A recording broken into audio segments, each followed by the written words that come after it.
이승만 TV 시청자 여러분 안녕하십니까? 주익종입니다. 청년을 위한 역사 힐링 시간인데요. 오늘 주제는 야당의 대중경제론 대안이 될 수 있었나 하는 질문이 되겠습니다. 자, 지난 시간에 걸쳐서 저는 박정희 정부가 어떻게 해서 경제개발에 착수할 수 있었는지, 또 그 중에서도 수출주도 공업화와 중화공업화라고 하는 그러한 그 중요한 전략을 어떻게 수립해서 추진할 수 있었는지에 대해서 말씀을 드렸는데요. 그 시기에 야당은 뭘 했나 하는 것을 사실 오늘 다루려고 하는 겁니다. 그래서 오늘의 주제는 야당의 대중경제론 대안이 될 수 있었나 하는 것입니다. 이 대중경제론이라고 하는 것은 대략 한 60년대 후반부터 70년대 초까지 야당의 경제 노선이다 이렇게 말씀드릴 수 있는데요. 60년대 후반의 야당, 그러니까 67년에 통합야당으로 신민당이 출범을 합니다.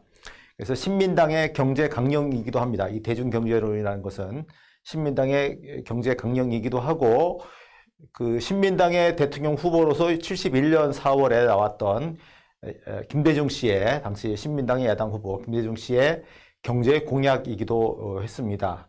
구체적인 내용은 좀 더 뒤에 살펴보기로 하고요.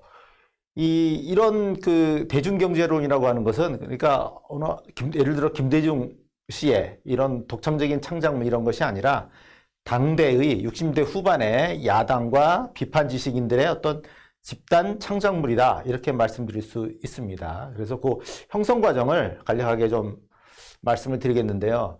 이게 이제 65년부터 박정희의 경제개발이 이제 본격화돼서 나가는데, 그거와 더불어서 그에 대한 엔티테제, 그를 비판하는 것으로서 대중경제론이 형성됐다 이렇게 보시면 되겠습니다. 그러니까 60년대 중반부터 차츰차츰 발전하기 시작했다 이런 말씀이 되겠고요. 그 전까지는 사실 60년대 초만 해도 박정희 대통령과 야당의 출발점은, 인식은 거의 같았습니다. 이것은 왜 그 우리나라 1차 5개년 계획, 박정희 정부가 처음 실시한 62년에 발표했던 1차 5개년 계획이 장면 정부의 그 5개년 계획을 넘겨받아서 그거를 좀 더 발전시킨 거다, 그렇게 얘기를 한다고 말씀드렸습니다. 그러니까 60대 초에만 해도 박정희나 야당이나 인식은 비슷했어요. 그러니까 농업하고 공업을 균형 있게 개발한다. 그다음에 국가기관산업, 생산재 공업이죠. 생산재 산업을 빨리 건설한다.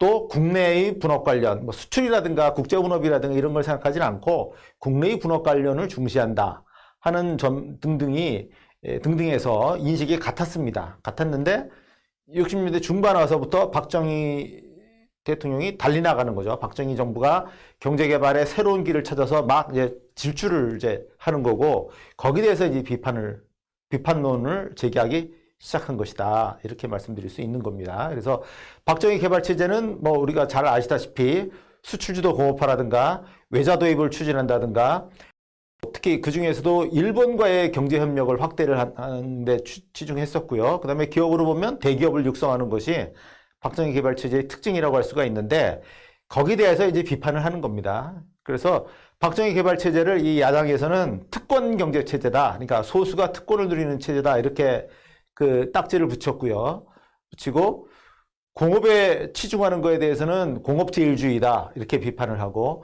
외자에 너무 의존한다, 외자 의존 체제고, 심지어는 신식민지다 그렇게까지도 이야기를 했습니다. 새로운 식민지라는 뜻이죠. 그 다음에 일본과의 경제 협력을 확대하는 것에 대해서는 대일 예속을 가속화한다 이제 이렇게 비판을 했고, 대기업을 육성하는 것에 대해서는 재벌과 정상배만을 위한 경제다 이런 식으로 비판을 했습니다. 그러면서 제시한 것이 이제 대중경제 체제인데, 공업제일주의가 아니라 농업과 공업을 균형 있게 발전시키겠다, 뭐 농공병진 내지 농공합작 뭐 이런 체제였고요. 그런 걸 내걸었고, 외국 자본에 대해서는 통제를 한다.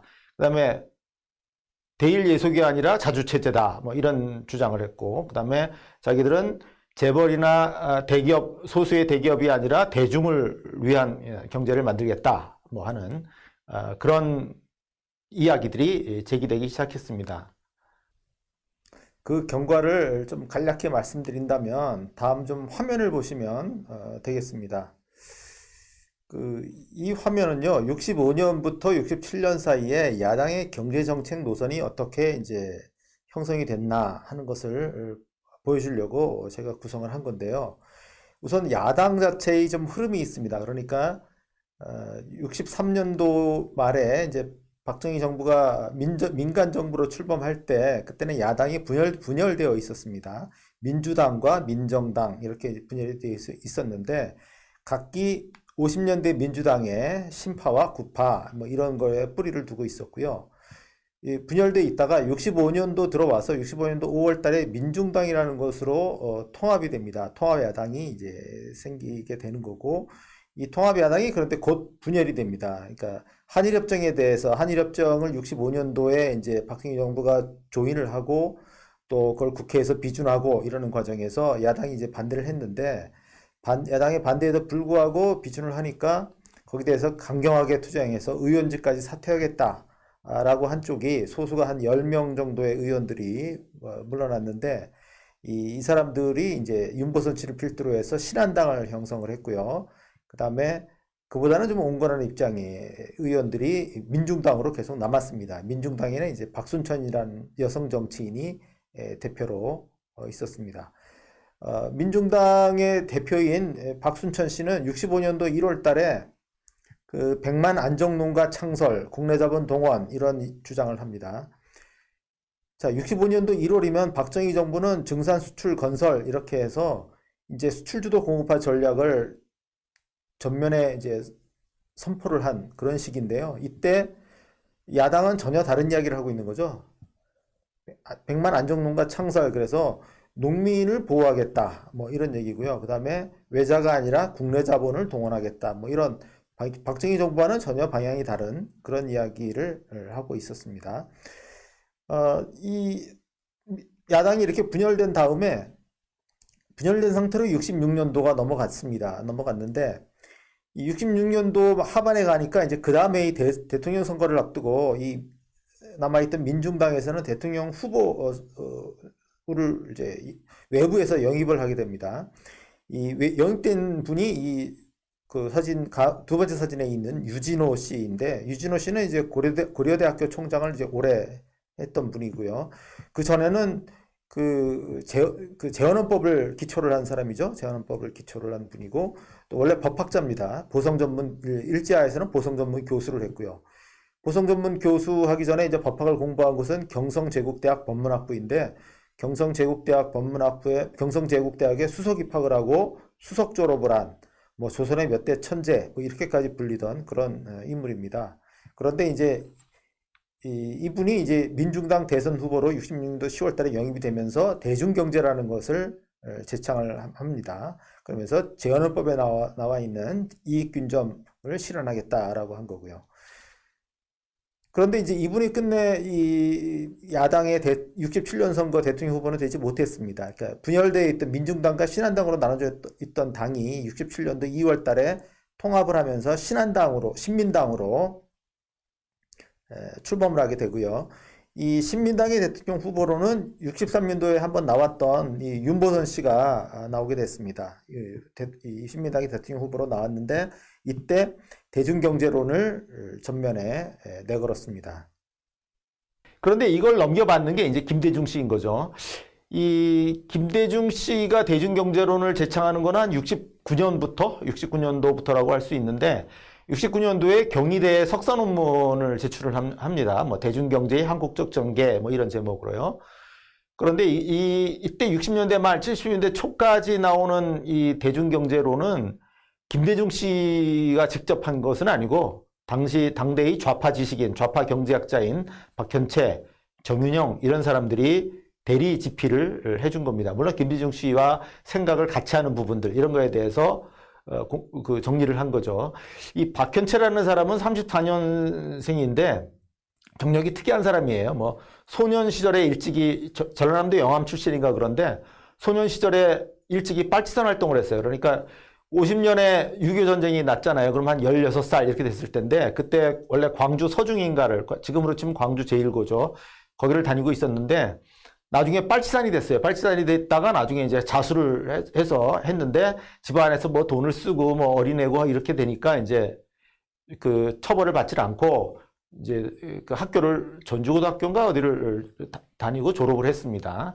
그 다음에 이제 서울상대, 서울대 경제학과를 이제 들어왔고요. 그래서 55년부터 대학에서 이제 공부를 했는데 이 원래의 좌파 성향을 그대로 이제 갖고 있는 거죠. 그래서 속은 막스주의 경제학자였는데 이제 대놓고 그런 활동은 못하고 어쨌든 그러나 그런 그 한국 경제에 대해서 비판적인 그런 활동들을 계속 한 분입니다. 60년대부터 70년대까지 걸쳐서. 이 박현채 씨가 이제 김대중 씨하고 연결이 돼서 이 석사 논문을 쓰고 또 옆에 보이는 이 김대중 씨의 대중경제 백문백답이라고 하는 책을 썼습니다. 이게 써서 선거 직전에 나온 포켓 들어가는 그런 포켓북이라고 할 수 있는데 이게 71년도 이제 3월 달에 나와서 이 책이 이제 많이 보급이 됐던 거죠. 박현채 씨는 자기 생각을 나중에 정리해서 78년도에 민족경제론이라는 책으로 냈고요. 민족경제론이 이제 70년대 말에 대학가 70년대 말부터 80년대 초에 대학가에서 널리 읽혔습니다. 이 책은 물론 나오자마자 판매 금지 조치, 당시는 판금이라 그랬는데 판금이 됐습니다만은 뭐 암암리에 뭐 조그만 몇몇 서점에서 운동권 학생들이 자주 이용하는 서점에서 학생들한테 비밀리에 판매가 되고 이렇게 하면서 이런 이론이 널리 전파가 됐다고 할 수 있습니다. 자, 그런데 그렇다면 김대중의 대중경제론의 논리체계는 어떻게 되느냐 하는 건데 이분은 한국 경제는 크게 세 가지 점에서 큰 문제가 있다. 이렇게 이제 이 비판을 합니다. 즉, 우선 하나는 산업 구조가 파행적이다 이런 얘기예요. 파행이라는 것은 뭔가 찢어져서 간다 이런 얘기인데 그러니까 산업 구조가 어떤 거는 굉장히 발달하고 어떤 거는 현격하게 떨어지고 예를 들어 소비재 산업은 발달하고 생산재 산업은 뒤떨어지고 또 서비스업은 발전하고 뭐 이런 또 사회의 기본 기관이 되는 농업이라든가 이런 건 피폐하고 산업 발달이 균등하지가 고르지 못하다 하는 겁니다. 그래서 이걸 당시에는 산업 구조의 파행성 뭐 이런 식으로 불렀습니다. 파행이라는 게 그러니까 쩔뚝쩔뚝 하면서 간다 뭐 이런 그런 뜻이라고 보면 되겠고요. 그다음에 또 하나의 특징은 한국의 대외 의존성이에요. 한국 경제의 대외 의존성, 즉 원조나 차관에 지나치게 의존을 하고 있다 하는 거고요. 그다음에 관료 주도의 매판 독점 자본주의다 이런 식으로 비판을 했습니다. 자, 관료가 주도하고 국가가 경제 개입을 많이 하죠. 그다음에 거기 매판이라고 한 것은 국내 국민들이 아니라 외국 자본의 이익에 봉사한다는 얘기죠. 외국 자본의 이익에 기여가 되는 그런 자본주의다 이런 뜻이고요.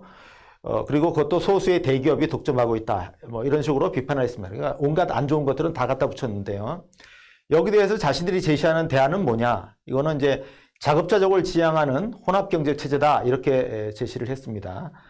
그러니까 중요한 사회의 기관이 되는 생산재 공업 부문은 이거를 육성을 하는데 이거는 민간에 맡기질 않고 국가가 운영을 한다 하는 거고요. 그러니까 국가 자본주의가 윗부분에 있고 나머지 그다지 중요하지 않은 소재라든가 그다음에 일반 소비재 같은 경우에 대기업과 중소기업이 분업을 하게 한다 하는 그런 구상이었습니다. 그다음에 이 경제는 국내 시장에 또는 국내의 분업이 중심이고요. 해외와의 관계는 최소화시키는 것으로 그렇게 했습니다. 그래서 이걸 두고 당시에는 내포적 공업화다. 그러니까 박정희 정부는 외향적 공업화다 이렇게 비판을 하면서 외향적 공업화가 여러 가지 문제를 낳기 때문에 내포적 공업화를 해야 된다라고 그렇게 이야기를 했습니다. 그런데 이걸 검토를 해보면요. 이 김대중 씨의 대중경제론을 몇 가지 측면에서 나눠서 검토를 해볼 수 있는데 이 대중경제론에서 주장하는 게 국내 분업을 강조한단 말입니다. 그런데 박정희 경제개발은 국제 분업에 중점을 둔 거고요. 그래서 두 개를 비교를 해본다고 치면은 자, 자본이라든가 기술을 도입하는 한국 경제는 어쨌든 아주 후진적인 상태이기 때문에 자본이라든가 기술을 도입을 해야 되는데 도입할 때 어느 쪽이 유리하겠느냐, 어느 쪽이 더 많은 성과를 낼 수 있겠느냐. 당연히 국제분업 쪽이, 국제분업을 통하는 쪽이 자본이나 기술을 더 쉽게 도입할 수 있었다 이렇게 말씀드릴 수 있고 시장을 확보한다는 면에서도 국내 시장이라는 건 당시 대단히 좁잖아요. 그런데 해외 시장은 뭐 경공업 제품 시장도 있고 중화학 제품 시장도 있는데 어쨌든 해외에서 넓은 시장을 확보할 수 있다는 거. 그다음에 경제학에서 또 규모의 경제라는 게 있잖아요. 규모가 커질수록 생산비가 싸지고 그렇게 해서 경쟁력을 그 제품이 시장에서 경쟁력을 갖게 되는 이런 규모의 경제도 국제분업을 통해서만 사실은 누릴 수 있다 하는 거고요. 그다음에 국내 시장 같으면은 사실은 한두 기업이 들어오면은 이미 시장이 포화 상태에 다르지 않습니까? 경쟁이 없어요. 그러면 발전이 없는 거죠. 반면에 세계 시장에서는 아주 여러 나라의 여러 기업들이 경쟁을 벌이면서 이 기업의 이 경쟁을 통해서 오히려 기업이 단련되고 더 발전할 기회를 얻게 된다 하는 거죠. 이렇게 본다면은 이 국내 분업보다는 당연히 국제 분업이 더 우위에 있다 이렇게 말씀드릴 수 있고 이 대중경제론에 입각한 뭐 내포적 공급화 이론 뭐 이렇게 하는 게 사실은 16세기부터 18세기에 고전적 자본주의 발전 뭐 이래서 영국 자본주의의 경험에 기초를 한 거예요. 근데 이거를 뛰어다가 20세기 후발국 세계 시장 속에 있는 세계 경제 체제 안에 있는 20세기 후발국에 적용하는 거는 넌센스라고 할 수 있습니다. 전혀 안 맞는 거라고 할 수 있고요. 그다음에 사실은 한국의 공업화를 후발 공업화라 그래요. 한국이나 대만 이런 경우를. 왜 후발이냐면 영어로는 late를 두 번 쓰는데요. late, industrialization 이러는데 이미 19세기 말 20세기 초에 일본이라든가 러시아라든가 이런 나라들이 후발 공업화를 했어요.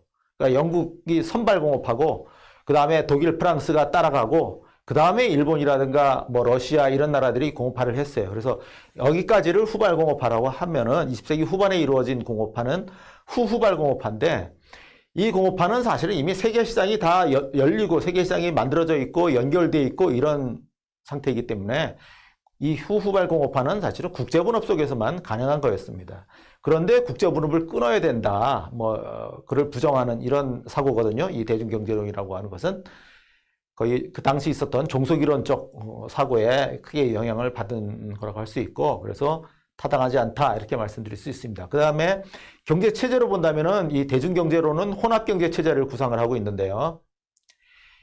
당연히 시장경제, 자유시장경제에 비해서는 국가 부문이 크니까 비효율성이 있죠. 그 다음에 여기서 제시하는 거는 균등경제. 모든 사람들을 한꺼번에 다 골고루 잘 살게 하겠다고 하는 건데 세상에 그런 나라, 그런 경제는 없죠. 모든 사람들이 한꺼번에 다 골고루 잘 산다. 비슷비슷하게 산다. 뭐 그렇게 되면야 좋겠지만, 될 수만 있다면 좋겠지만, 그런 나라는 없지 않습니까?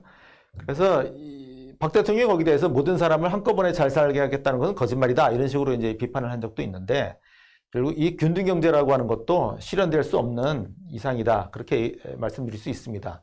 그렇지만 대중경제로는 어쨌든 당시 상당한 인기를 끕니다. 자, 71년 4월에 대선에서 김대중 씨가 어쨌든 박정희 대통령을 굉장히 위협을 했고요. 뭐 표차는 100만 표 가까이, 80만 표가 낮지만은 어쨌든 상당히 위협을 했습니다. 오른쪽에 보시는 건 이제 그 선거 포스터고요. 상당히 선거 포스터가 세요. 뭐 10년 새도 썩은 정치 못 참겠다 갈아치자. 그러니까 어쨌든 공화당 박정희 대통령 집권기 10년을 썩은 정치라고 이렇게 공격을 했습니다. 어쨌든 대단히 세게 이제 공격을 한 거고요. 그런데 어쨌든 상당한 호응을 일으켰고 5월 총선에서는 신민당이 약진을 해서 한 달 뒤에 국회의원 선거가 있었는데 그 전에 45석이었어요. 신민당의 의석수가. 그런데 89석으로까지 늘어났습니다. 어쨌든 신민당이 굉장히 급성장을 한 거죠. 사진을 좀 보시면은 이게 그 대통령 선거가 4월 25일인가 27일이 있었는데 4월 18일 날 서울 장충당 공원에서 있었던 유세입니다. 여기 신문에는 30만 명이 모인 가운데 이제 유세를 했다. 김대중 씨가 지금 손을 이제 흔들고 있고요.